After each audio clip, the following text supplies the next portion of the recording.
A man who killed his father in Guelph was given a mandatory life sentence today for second-degree murder. Jaspal Sidhu also found out how long he'll have to wait before he can apply for parole. For those details, let's go to CTV's Colton Wiens now, who was in court for the judge's decision today. And we should note, Colton, that decision came after a sentencing hearing that was at times emotional. Yes, quite emotional, Tony, as court heard victim impact statements from Jaspal's two sisters on how the death of their father and arrest of their brother has shaken the core of their family. The judge deciding Jaspal will not be able to apply for parole for 12 years. Jaspal Sidhu was found guilty of second-degree murder for stabbing his father Balbir to death in their Guelph home in February 2023. That conviction carries a mandatory life sentence and a time period of 10 to 25 years before someone can apply for parole. Sidhu's lawyer suggested 12 years. The Crown wanted 12 to 14. Before making her decision, Justice Cynthia Peterson heard victim impact statements, first from Jaspal's sister, Amandeep Sidhu, who sobbed as she explained her heart and family are broken. Amandeep said despite her father being a well-respected man, he was abusive and ran a toxic and hostile environment at home. However, Amandeep said the murder means she will never have the chance to reconcile with him, saying, "All those hopes and dreams were lost when I lost Dad." Amandeep also shared she is very concerned for her brother and wants Jaspal to seek mental health support in prison.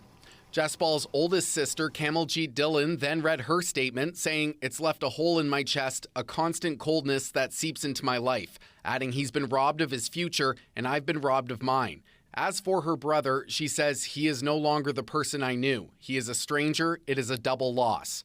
But also hoped Jaspal would receive mental health support. Kamaljit then read a letter her kids wrote for their deceased grandfather, which said, "I will miss you forever."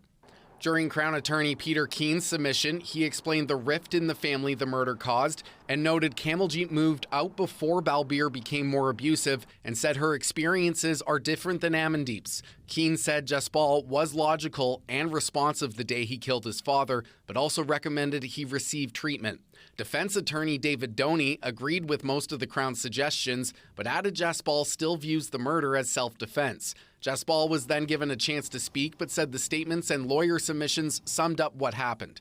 After hearing submissions, Justice Cynthia Peterson said Jaspal was the aggressor when he killed his dad, was not acting in self-defense, showed gratuitous excessive violence, and breached the trust of his family. Ultimately, she handed down the mandatory life sentence and decided there should be no parole eligibility for 12 years from the day of Jaspal's arrest. Sidhu has been in custody for just over 2 years.